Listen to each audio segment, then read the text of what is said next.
I'm posting here not to get advice, but to share my story with others and to get feedback on whether you think I may have gone too far on how I ended my marriage. To keep everything confidential, I'll refer to my wife as Elena, and myself I'll call Ernest. We met at a bar in the city one night when she was 23 and I was 25. I know finding love at bars is normally a high-risk gamble, but this seemed different. I guess in hindsight, it wasn't. She was there with a group of her friends, and I was there with my brother and his friend. A band was playing, and my brother and his friend started dancing with a couple girls in their group. She and I were left standing alone and started chatting. It was loud, so we stepped outside. We spent most of the night out there just getting to know each other. At the end of the night, we exchanged numbers, and the following morning, she texted me and said how much she enjoyed talking to me and asked what I had planned today. The truth is, I didn't have anything planned, but told her I was going to go for a run and then take a bike ride just to impress her. She texted back and said that sounded fun and that she loved biking and asked me where I was going. I told her to a local bike trail where I rode occasionally. She asked when I was going, and I made up a time. She texted and asked if she could join me. I was pleasantly surprised at her boldness and told her sure, and that's how our relationship started. She met me at the trail and we biked a couple of hours. When we finished, we went to a restaurant near the park for Saturday happy hour and ended up staying for dinner. We actually didn't leave until they closed at 10. We both knew this was a case of love, or at least lust at first sight. A couple of dates later, things happened between us and our relationship moved quickly thereafter. We moved in together after 11 months and married a year later. I know that I moved a little too fast, but things were really good between us back then, and our families encouraged us to tie the knot. Everything about our marriage was great, with the exception of a very dark patch we went through in our third year together. It was then that my wife, who at the time was 6 months pregnant, lost the baby. We were both devastated by the loss. For the first few weeks after, we supported each other, and the loss actually brought us even closer together. Then there was a point where she suddenly became distant and downright hostile to me. This all started after she went back to work and lasted over 3 months. I chalked it up to depression and asked her multiple times to see a counselor or talk to her doctor, but she refused. Throughout this time, I was very patient and supportive of her, but it was very difficult. She constantly criticized me and got emotional over the littlest thing, and several times up and left the house for hours out of frustration. She refused all intimacy and was withdrawn, spending most of her time texting back and forth with friends and her mother, or so I thought. Both our families noticed it too and asked her to seek help, but she refused and told them to mind their business. Things got so bad that I reached a breaking point. I had a heart-to-heart discussion with her and told her if she didn't change, I was leaving. She apologized and asked me to stay, swearing she would try harder, and equated everything to losing the baby. During the weeks that followed, she was better. The arguing stopped, but she was still distant, and we had limited intimate encounters, telling me it just didn't feel right or it was too soon. Then, out of nowhere, I got home one night and she had a dinner waiting for me, complete with flowers and wine. She met me at the door and told me how sorry she was for how she'd been acting. She told me that earlier that day while she was working, everything hit her like a ton of bricks. She said at that moment, she realized how terrible she had been to me and became so upset. She took the afternoon off to prepare dinner for us. From that day forward, my wife became more loving and affectionate than she had ever been. She has treated me like a king since then. Fast forward 90 days, and she became pregnant again. This pregnancy was successful, and she gave birth to our son. I now had what I thought was the ideal marriage: a loving wife, a beautiful child, great families, great friends, great jobs, and a nice home. Life was indeed good. That all lasted until one fateful Saturday morning 2 years ago now. Earlier in the week, I had bought my wife a new tablet for her birthday as her old one was over 7 years old and was no longer software supported by the manufacturer. While her old tablet was no longer supported, I could still use it for streaming. I thought I would put it in the garage on my work credenza and use it to listen to podcasts and satellite radio while I'm working out there. I looked around for her tablet and finally found it at the bottom of her underwear drawer. Strange place to put it, but I didn't realize why at the time. I took it out to the garage and powered it up, and when I did, a Messenger application came up. She was still signed in, and I could tell from the message dates she hadn't used the app for nearly 3 years. I was about to minimize the application, but then decided to snoop a little and open one of the messages. I couldn't believe my eyes. It was a message between her and her then boss. In the message, she was explaining to him why they could no longer be together. She said what she had done was wrong, and she suddenly realized it that day. I then went back and found hundreds of messages between the two of them. The messages span a 3-month period that coincided with the time she was treating me so poorly. It all made sense now. She was having an affair with her boss that entire time.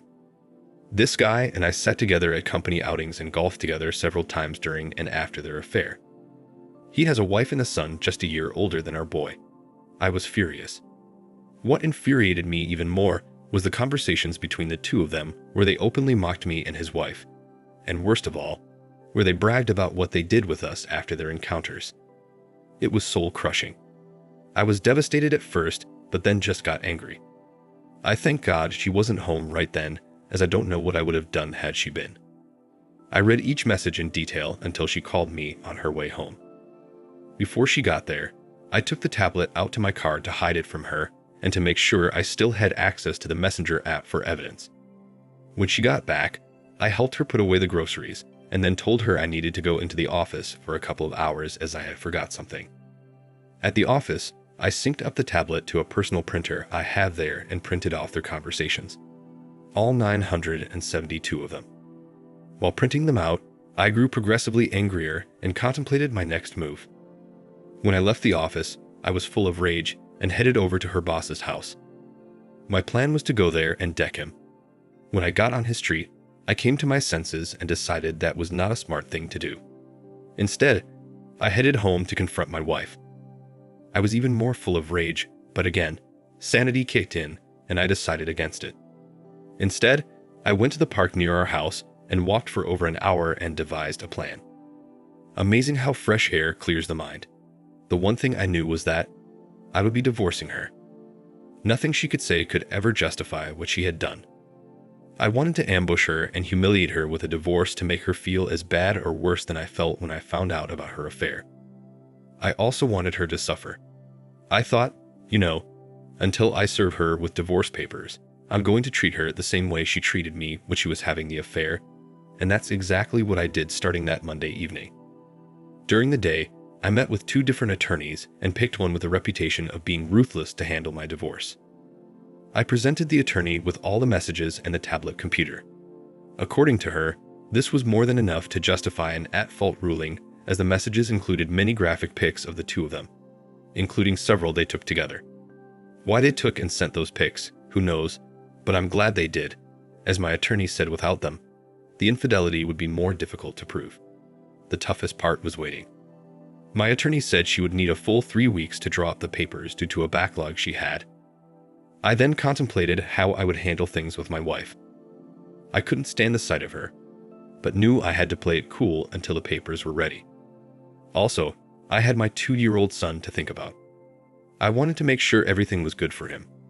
As I said, I decided to treat my wife the same way she treated me during her affair.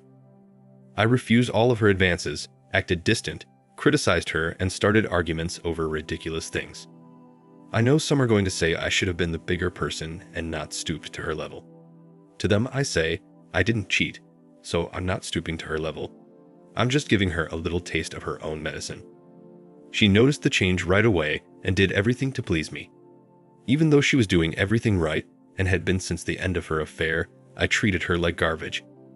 Thankfully, I only had to keep up this act for a little over 2 weeks as my attorney completed the paperwork faster than she originally thought. I then had to decide the best way to confront her. I decided to do it on a Sunday morning when both sets of our parents would be at the house. They normally come over right after Mass and have coffee and breakfast with us. My plan was to print out copies for them and ask them to read it, then hand a copy to my wife. After she realizes what it is, I would then present her with the divorce papers right in front of our parents. I know to many of you this is going to seem like a petty and childish way of handling the situation, But until you've been cheated on and disrespected like Elena had done to me, you can't imagine the hurt and pain. To make the confrontation even more dramatic, the night before, I took her out to an expensive dinner, bought her flowers, and we spent our first romantic night together in 2 weeks. Saturday came, and I arranged to have my sister-in-law pick up our son and take him to her house where he would stay overnight, and I would pick him up on Sunday afternoon. My wife absolutely loved the evening we spent together, and I could tell she felt a sense of relief after the way I had been acting during the previous 2 weeks. She told me how worried she had been about me. I felt guilty for a minute there, but then the pictures of her and her boss flashed through my mind along with the awful things they had said about me and the things she did to me after their encounters, and that guilt quickly left my mind. Sunday morning came, and I thought long and hard about backing out of the plan right up to the last minute, but in the end, I went forward with it. Our parents arrived and brought bagels, and we had coffee and juice ready like we normally do. We all sat around for 45 minutes or so talking and laughing. I then excused myself from the table and said I had something to show them. My wife looked at me puzzled. When I went to retrieve copies of the messages and photos, my hands were shaking and my heart was pounding. I took the copies in the bathroom, stared at the mirror, and again contemplated backing out, but thought about the messages and pictures again, and that motivated me forward. I presented a copy to each of our parents and told them to read the messages and look at the photos. My wife gave me a look and asked, "What is it?" I just smiled and lifted my index finger, motioning for her to wait a minute. Our parents had a look of shock on their faces and didn't say anything until my dad raised his head, looked at me and my wife, and asked, "What is this?" With that, I handed my wife a copy. She started looking through it and immediately started crying. She went to get up from the table. I told her to wait a second and handed her the divorce agreement. She dropped the paperwork and ran upstairs. I spent the next 15 minutes explaining to our parents in detail about the situation. Our mothers and my father-in-law had tears welling up in their eyes, while my dad was just disgusted. I told my in-laws that I wanted them to take Elena to their house until we can work out an operating agreement leading up to the divorce. They agreed, and my mother-in-law went to our bedroom to talk to Elena. After 90 minutes of sobbing, Elena left with her parents without a scene. I think she was in shock. She had a blank stare on her face, and her eyes were raw from tears. The only thing she said to me when she left was that she was sorry and she loved me. I told her we'd talk tomorrow. She ran over to hug me, and I hugged her back as I didn't want to be confrontational at that point. I just wanted her gone. The following day, she texted and called me repeatedly, but I didn't respond until the evening. I called her and let her talk, which she did for over 20 minutes without stopping. She just kept apologizing, telling me how long ago it was, and that she thinks the shock of losing the baby made her do it. I listened, and when she finished, I just asked if she had read through the divorce papers. She said no, and then started crying and begging me not to divorce her. I told her that was her only option, and that I'd like to make it as painless as possible for the both of us and for our son. She just kept begging and crying, and eventually, I just politely ended the call as there was nothing coming from her end except sobbing. The next day at work, I got a call from her dad. He said they had taken Elena to the hospital as she was acting irrationally and threatening harm to herself. I told her dad I was sorry to hear that and wished her well, but I said I would not be visiting her. I called my attorney and informed her of the situation. She became angry as she warned me about handling the confrontation as I did. She said now things are likely to get complicated. Well, that it surely did. Elena remained in the hospital for 5 days and then was put into an intensive regimen of outpatient therapy after she got home. Her parents said the doctors believed she has dissociative identity disorder, also known as having multiple personalities. They told me the doctor said she may have been a different person mentally during the affair, and that's why she did it. I did some reading up on this condition, and there is no decisive testing that confirms this. It's just something doctors conclude looking at a person's behaviors, their medical history, and through observation. I didn't buy it. I thought it was just an excuse for bad behavior and something that could be used to her advantage in court. I called my attorney to let her know the news. She told me this was unfortunate, as this will definitely complicate matters and may delay the process depending on how her attorneys decide to utilize the diagnosis. While she didn't normally do so, she recommended that I voluntarily offer up marriage counseling. She explained that after my ambush antics, this gesture would be looked upon favorably by the courts. So that evening, I went over to my in-laws' home and visited my wife and took our son. We laughed and played for a while, and it felt like old times. I had my mother-in-law watch him for a while I talked to Elena and told her I wanted to go to marriage counseling. She was overjoyed and hugged me. I played along, but again, I had no intentions of reconciling. I was only following the recommendation of my attorney. We went to 6 sessions. The counselor was a nice woman, but I could tell her only goal was to keep us together no matter what. My wife took all the blame and offered me anything I wanted to stay. The counselor explained that my wife experienced PTSD from the lost pregnancy, which caused the DID. She tried to convince me that this was an anomaly, and that my wife was a completely different person now. Even though I was still boiling with anger inside, I held it together and just told them I can't do it. I said I would never get the pictures of my wife and her boss out of my head, and I would never forgive her for what she did to me and our family. The counselor kept telling me to remember that was not Elena, it was someone else. But I stayed firm and held my ground through multiple sessions of this. Eventually, the counselor gave in when she realized I wasn't going to change my mind. After much convincing, Elena eventually came to accept that I'd never get over the situation, and it would be best if we just became great co-parents for our son. When we went to trial, my attorney worked out an agreement with Elena's attorney, and we had everything agreed to before going into the hearing, splitting our assets 50-50 and sharing custody of our son. We also agreed there would be no child support or alimony as my wife had a good job, though she didn't earn as much as me. When we got into the courtroom, the judge pretty much put aside everything we agreed to and started from scratch. She okayed the 50-50 division of assets, but started challenging the rest of what we worked out. Seeing where things were headed, my attorney asked for a recess, which the judge granted. She then explained to me that we would need to enter into evidence all the chat messages and photos, as well as discuss my wife's mental diagnosis in order to have any shot at getting 50-50 custody and no alimony. We didn't discuss this with my wife or her attorney beforehand. My attorney just presented it. After hearing everything, the judge awarded 50-50 custody, but specified that my wife's home would be the primary home. She did not require alimony, but stated I would need to pay child support that would be reassessed on an annual basis. In the end, I guess things could have turned out worse, but I was baffled. Since we live in an at-fault state, I thought the divorce would be a simple process. My attorney explained that the divorce process is relatively straightforward in all counties, except for those where the leadership and judiciary are more progressive. She said in those counties, it's a battle to get a fair deal for the husband, even when there's documented evidence of cheating. She explained that it depends on the judge, and that I was lucky this judge was somewhat moderate. I didn't realize things worked like this. So after we sold our house and split the proceeds, I moved just over the border to a suburban county, which has a more traditional value system. The drama with the divorce didn't end there though, as it was now time to inform the AP's spouse. I wanted to do this right after I confronted my wife, but my attorney insisted I wait until after the divorce was final. I got her contact information off LinkedIn and called her. We met later that afternoon at a coffee shop in the lobby of the building where she works. I presented her with the evidence and told her what had occurred. Learning this information, she of course was upset. She apologized, thanked me, and then ran out of the coffee shop crying. At that point, I felt everything was complete and I could move on. But the drama didn't end there. A week later, I got a message from my wife's AP. He was obviously inebriated and ranted how I ruined his life. He said I cost him his job, his wife, and his kid.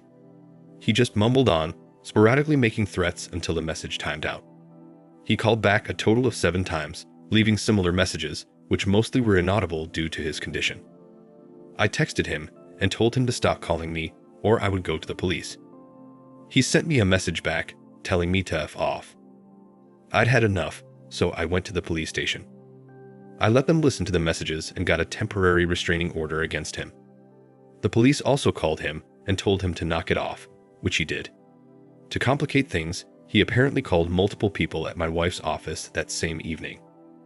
He told them the reason he was fired is that he and my ex-wife had an affair. While Elena didn't lose her job over this, she became the topic of office gossip and the butt of many jokes. Things got so bad she eventually ended up quitting. While it felt good to see them both suffer, financially it wasn't a good thing for me as I was ordered to temporarily pay more in child support. My ex-wife eventually got a new job and the amount was reduced.